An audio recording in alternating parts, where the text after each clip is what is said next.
2017년 새해 첫 시간에 나와서 예배하는 여러분 모두에게 하나님께서 복을 주시되 금년 한 해는 하나님의 능력을 경험하는 해가 되시기를 예수님 이름으로 축복합니다.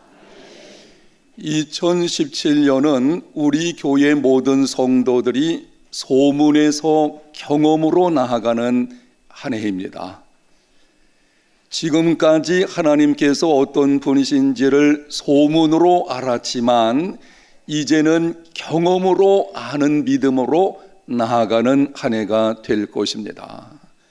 하나님의 존재하심과 하나님의 역사하심에 대해서 불확실함과 의심 가운데 지금까지 살아왔다면 금년 한 해를 통해서는 확신과 그리고 그분과 함께 동행하며 살아가는 이러한 삶이 이루어지게 될 것입니다. 어떻게 하면은 하나님의 능력을 경험하는 삶을 살 수가 있겠습니까? 오늘부터 새일의 특세의 첫 번째 시간으로 시작이 됩니다.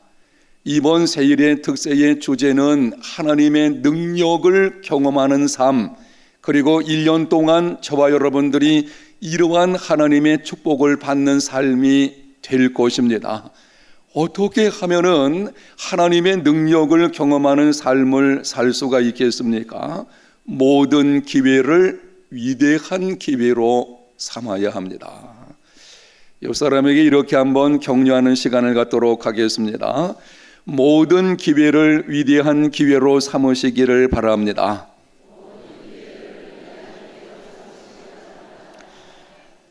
오늘 읽은 본문에는 애굽에서 나온 이스라엘 백성들과 아말렉 족속의 전쟁 기사가 기록되어 있습니다. 아말렉 족속이 쳐들어왔을 때에 모세가 여호수아에게 명령을 내렸습니다. 너는 백성들을 택하여 나가서 싸우라. 내일 내가 산 꼭대기에 올라가서 하나님의 지팡이를 손에 들고 기도하리라. 당시 이스라엘 백성들은 전쟁에 대한 경험이 없었습니다. 정규적인 군사 훈련을 받은 사람들도 아니었습니다. 지금까지 애굽 땅에서 종살이 하던 사람들이었습니다. 여전히 노예 근성 속에 잠겨 있는, 조금만 어려움이 찾아와도 불평하고 원망하는 오합지졸과 같은 사람들이었습니다. 그런데 모세가 명령하기를 너는 이 백성들 가운데서 선택을 해가지고 나가서 전쟁을 하여라. 하나님께서 여호수아의 믿음과 용기를 시험하시는 것입니다. 본문 14절에 보게 되면은 이러한 기록이 있습니다. 여호와께서 모세에게 이르시되 이것을 책에 기록하여 기념하게 하고 여호수아의 귀에 외워 들리라. 내가 아말렉을 없이 하여 천하에서 기억도 못하게 하리라. 전쟁에서 승리한 사건과 하나님께서 아말렉을 완전히 멸하여 사람들에게 기억도 못하게 하시겠다는 것을 여호수아에게 분명히 들려서 알게 하라는 것입니다. 하나님께서 이스라엘 수많은 사람들 중에서 여호수아를 특별히 지적해가지고 그에게 이 모든 것을 들려서 알게 하라. 무슨 말씀입니까? 하나님께서 미래의 특별한 일을 위해 여호수아를 선택하셨음을 보여주는 것입니다. 그러므로 오늘 본문의 아말렉과의 전쟁 사건은 여호수아가 장차 주어질 그 일에 합당한 믿음과 용기가 있는 사람인지를 하나님께서 시험하시는 것입니다. 하나님이 그를 선택을 하셔서요, 장차 큰 일을 맡기실 계획을 가지고 계셨습니다. 그리고 지금 모세를 통해서 명령하기를 너는 나가서 싸우라. 경험이 없었지만 여러 가지 측면에서 전쟁에 승리할 만한 조건들이 없었지만 바로 이 사건은 여호수아의 믿음과 용기를 시험해 보고 계시는 것입니다. 여호수아가 어떻게 했습니까? 하나님의 말씀에 순종하여 전쟁에 나갔습니다. 하나님께서 모세의 기도를 통해 승리하게 하셨습니다. 여호수아는 이 사건으로 인해 가지고 이스라엘 백성들에게 강한 인상을 심어 주었습니다. 그리고 모세의 수종자에서 백성들의 지도자로 나아가는 위대한 기회가 되었습니다. 사랑하는 여러분, 인생길에서 믿음과 용기가 필요한 일에 직면하게 되면 뒤로 물러서지 마십시오. 모든 기회를 위대한 기회로 삼으시기를 바랍니다. 도전하십시오. 위기는 기회입니다. 영국의 유명한 작가 존 버년이 애매하게 감옥에 들어가게 되었습니다. 당시 영국의 국왕이던 찰스 2세가 영국의 국교인 성공회를 제외하고 모든 기독교 교파를 전하지 못하게 했습니다. 탄압을 한 것입니다. 그 과정에서 존 버년은 허가 없이 복음을 전했다는 죄목을 혐의가 되어서 12년 동안 감옥에 수용하게 되었습니다. 남편이 구속됨으로 생계를 책임져야 했던 아내 메리 여사는 생활고를 이기지 못하고 실명했습니다. 어린 자녀들을 양육할 수 없으니 그 아이들은 고아원에 맡겨지게 되었습니다. 메리 여사는 안 보이는 눈으로 길거리를 헤매다가 사망했습니다. 그럼에도 그런 기막힌 고난과 역경이 계속되었음에도 존 버년은 하나님을 원망하지 않았습니다. 감옥에 있었지만 그곳에서 하나님의 말씀을 묵상하며 하나님과 깊은 교제의 시간을 가졌습니다. 그리고 그때에 글을 쓰기 시작을 했는데 그때 저술된 책들 중에 하나가 유명한 철로 역정입니다. 억울한 감옥 생활은 존 버년에게 있어서 세계적인 명작을 남기는 위대한 기회였습니다. 여러분, 인생의 위기는 기회입니다. 인생을 새롭게 하는 기회입니다. 잠재된 재능을 일깨우는 기회입니다. 내게 향하신 하나님의 목적을 이루는 기회입니다. 그 고난을 통해서만 이룰 수 있는 것을 이루게 하시는 기회입니다. 2017년 새해에는 여러분의 인생에 어떤 일이 있든지 그 모든 것을 기회로 알고 위대한 기회로 삼는 삶이 되시기를 예수님 이름으로 축복합니다. 다 같이 한번 따라합시다. 위기를 낭비하지 말자. 요즘 주변에서 계속 들려오는 말들이 위기라는 것입니다. 경제적인 위기, 정치적인 위기, 나라의 위기, 총체적인 위기라는 말들이 들려오고 있습니다.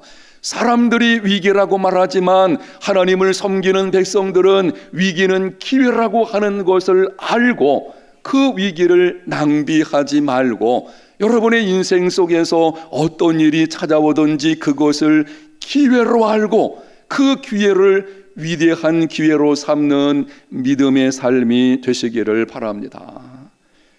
모든 기회를 위대한 기회로 삼는 것은 구체적으로 어떻게 하는 것입니까? 시간이 많지 않기 때문에 간략하게 몇 가지 여러분에게 권면의 말씀을 드리겠습니다. 첫 번째는 작은 일을 최선의 기회로 삼으십시오. 세상에는 최선을 다하지 않아도 될 만큼 작은 일은 없습니다. 우리 교회에서 사역하다가 경산교회 담임 목사로 간 김광남 목사님이 오래전에 우리 교회에 오게 된 이유가 있습니다.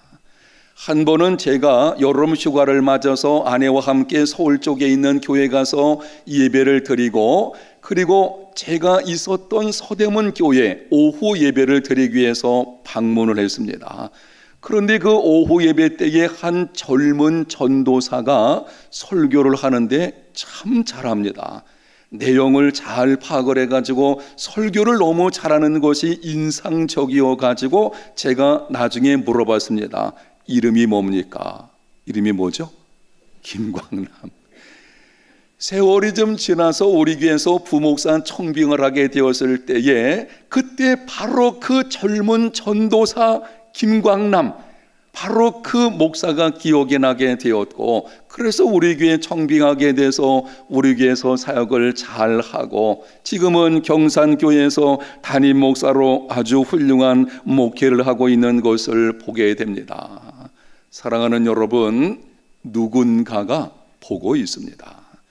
하나님이 보고 계시든지 아니면 다른 사람이 우리를 보고 있습니다. 일상적인 작은 그 일이 여러분이 특별한 일을 맡을 자격이 있는지 시험하는 것일 수도 있습니다. 작은 것이라고 해서 너무 쉽게 넘기지 마시고 내가 일상적으로 하는 바로 그 일, 바로 그 일을 통해서 특별한 일을 맡게 되는 기회가 이루어지게 되는 것입니다. 마태복음 25장에 보게 되면은 달란트 비유가 나옵니다. 하나님께서 2달란트와 5달란트 남긴 자에게 칭찬하며 말씀을 하십니다. 잘하여 또다 착하고 충성된 종아, 네가 작은 일에 충성하였음에 내가 많은 것을 네게 맡기리니 네 주인의 즐거움에 참여할지어다. 하나님은 작은 일에 충성하는 자에게 큰 일을 맡기시는 분이십니다. 지금 여러분에게 주어진 일이 무엇이든지, 가정에서든지 직장이든지 사업장이든지 여러분이 하고 있는 바로 일상적인 그 일, 작은 것이라고 해서 소홀히 여기지 말고 그것을 최선의 기회로 삼는 한 해가 되시기를 바랍니다. 작은 일을 최선의 기회로 삼는 사람, 바로 그 사람이 위대한 기회를 창출해내는 사람이 됩니다. 두 번째는 실패를 새 일에 도전하는 기회로 삼으십시오. 유명한 발명가 에디슨이 백열등의 필라멘트를 발명할 때의 이야기입니다. 계속된 실패에 지친 조수가 말을 꺼냈습니다. 선생님, 벌써 90가지 재료로 실험을 해보았지만 모두 실패했습니다. 불가능한 것 같으니 그만하면 어떻겠습니까? 그러자 에디슨이 이렇게 말을 했다고 합니다. 자네는 그것을 왜 실패라고 생각하는가? 그것은 실패가 아니라네. 안 되는 재료 90가지가 무엇인지를 알아낸 아주 중요한 실험이라네. 그리고 계속해서 실험을 해나갔습니다. 2399번 실패를 경험하고 2400번째 실험에서 전류를 통해도 타지 않는 빛을 내는 필라멘트를 만들어 냈습니다. 실패는 성공의 바닥짐입니다. 실패를 경험하지 않고는 위대한 성공은 거둘 수가 없습니다. 포기하지 마십시오. 하나님은 당신의 백성들이 실패에 매여 살기를 원치 않으십니다. 잠언 24장 16절 대저 의인에는 7번 넘어질지라도 다시 일어나려니와 악인은 재앙으로 말미암아 엎드러지느니라. 의인은 하나님을 섬기는 사람을 말합니다. 의로운 사람, 하나님을 섬기는 사람은 7번 넘어질지라도 다시 일어납니다. 실패를 새 일에 도전하는 위대한 기회로 삼는 한 해가 되시기를 바랍니다. 때로 여러분이 넘어짐이 있다고 할지라도 넘어짐 그것이 우리 인생을 망하게 하는 것이 아닙니다. 포기하는 것이 우리의 인생을 망친다는 것을 기억하시고 그 자리에 머물러 있지 말고 일어나십시오. 오히려 그 실패를 통해서 새 일에 도전함으로 하나님의 역사하심을 경험하는 복된 한 해의 삶이 되시기를 바랍니다. 세 번째는 상처를 용서의 기회로 삼으십시오. 사랑하는 여러분, 받은 상처를 여러분의 마음에 묻어두지 마십시오. 상처를 되새기며 키우지 마십시오. 많은 사람들이 받은 상처를 마음속에 간직해가지고 자꾸 되새긴다는 것은 그것을 키워나가는 것입니다. 상처를 키워나가게 되면 결국에는 그것이 골마서 터지게 될 것이고, 그렇게 되면 다른 사람들에게 상처 주는 인생이 되어버립니다. 주변을 보면 어떤 사람은 마음의 상처 때문에 다른 사람을 공격하기도 합니다. 심지어는 아무런 죄가 없는 자녀를 공격하는 경우도 있습니다. 어떻게 하면 상처를 치유할 수가 있겠습니까? 용서해야 합니다. 하나님께서 그리스도 안에서 우리를 용서하신 것처럼 용서해야 합니다. 용서는 자신을 풀어주는 것입니다. 용서는 위대한 것입니다. 상처를 용서의 기회로 삼는 한 해가 되시기를 바랍니다. 네 번째는 기막힌 고난을 섬김의 기회로 삼으십시오. 기막힌 고난은 아프고 힘들고 때로는 인생을 포기하고 싶은 생각이 들기도 합니다. 그러나 기막힌 고난은 동일한 고난을 당하는 다른 사람을 동변상련의 마음을 가지고 이해하고 위로하고 용기를 주는 섬김의 기회입니다. 아주 오래전의 일입니다. 한 번은 우리에게 어떤 집사님이 병원에 입원을 하셨습니다. 새벽기도 끝난 후에 찾아가서 예배하고 말씀과 기도로 위로를 하게 된 것입니다. 이른 시간에 수술을 하게 되었기 때문에 새벽기도를 끝나자마자 제가 달려가서 그렇게 말씀으로 권면하고 기도해 주었습니다. 그리고 수술실로 가기 위해서 그 침상이죠, 쭉 밀고 가는데 잠시 수술실 앞에 멈추게 되었습니다.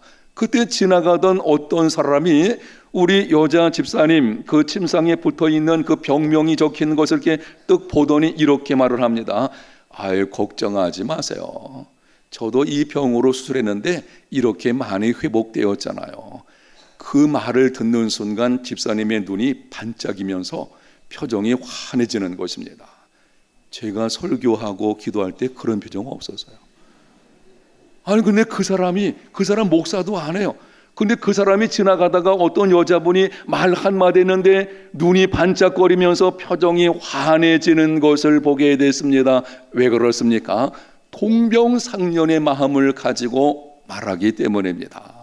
동일한 고통을 당한 사람, 그 사람만이 그 아픔을 아는 것이고 바로 그 사람을 통해서 놀라운 위로가 찾아오게 된 것입니다. 하나님께서 내 인생에 기막힌 고난을 허락하시는 것은 동병상련의 마음으로 다른 사람을 위로하게 하시려는 것입니다. 고난을 헛되이 보내지 마십시오. 동일한 고난 당하는 다른 사람을 위로하는 섬김의 기회로 삼는 금년 한 해가 되시기를 바랍니다. 다섯 번째, 마지막으로 번창을 나눔의 기회로 삼으십시오. 빈손으로 왔다가 빈손으로 가는 것이 인생입니다. 우리가 이 땅에서 소유하고 있는 모든 재물, 건강, 시간, 재능, 지적인 능력 하나님께서 잠시 빌려주신 것입니다. 주님의 사랑을 알고 그 사랑을 실천하는 방편으로 삼으라고 주신 것입니다. 장차 우리가 하나님의 심판대 앞에 서게 될 것입니다. 그때 하나님께서 우리에게 얼마나 많이 벌었나 결코 묻지 않으십니다. 그날에 하나님께서는 이렇게 물으실 것입니다. 내가 너에게 맡겨준 것을 가지고 얼마나 나누며 살았느냐. 사랑하는 성도 여러분, 지나가는 것에 너무 마음 두지 마십시오. 이 땅에서의 삶이 전부가 아닙니다. 잠시 있다 사라지는 것으로 영원한 것을 사십시오. 번창을 나눔의 기회로 삼는 한 해의 삶이 되시기를 바랍니다. 금년 한 해 동안은 모든 기회를 위대한 기회로 삼아서 하나님의 능력을 경험하는 복된 한 해의 삶이 되시기를 예수님 이름으로 축복합니다. 금년 한 해 이런 삶이 되기를 원하는 마음에서 영상에 조금 전에 있었던 그 5가지를 한번 다시 띄워주시면 좋겠는데요. 제가 1번, 그러면 여러분이 한번 내용을 읽어봤으면 좋겠습니다. 1번, 2번, 3번, 4번, 5번.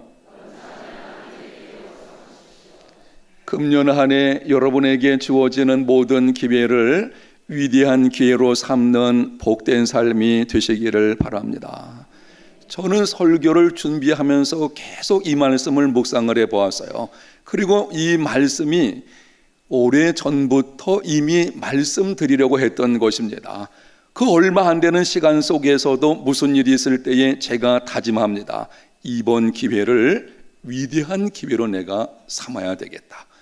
여러분, 위기를 낭비하지 마십시오. 여러분에게 다가오는 모든 일들, 바로 그것은 내게 주어진 기회라고 생각하고 위대한 기회로 삼는, 그러므로 하나님의 능력을 경험하는 복된 한 해, 여러분의 복된 인생의 걸음이 꼭 되시기를 예수님 이름으로 축복합니다.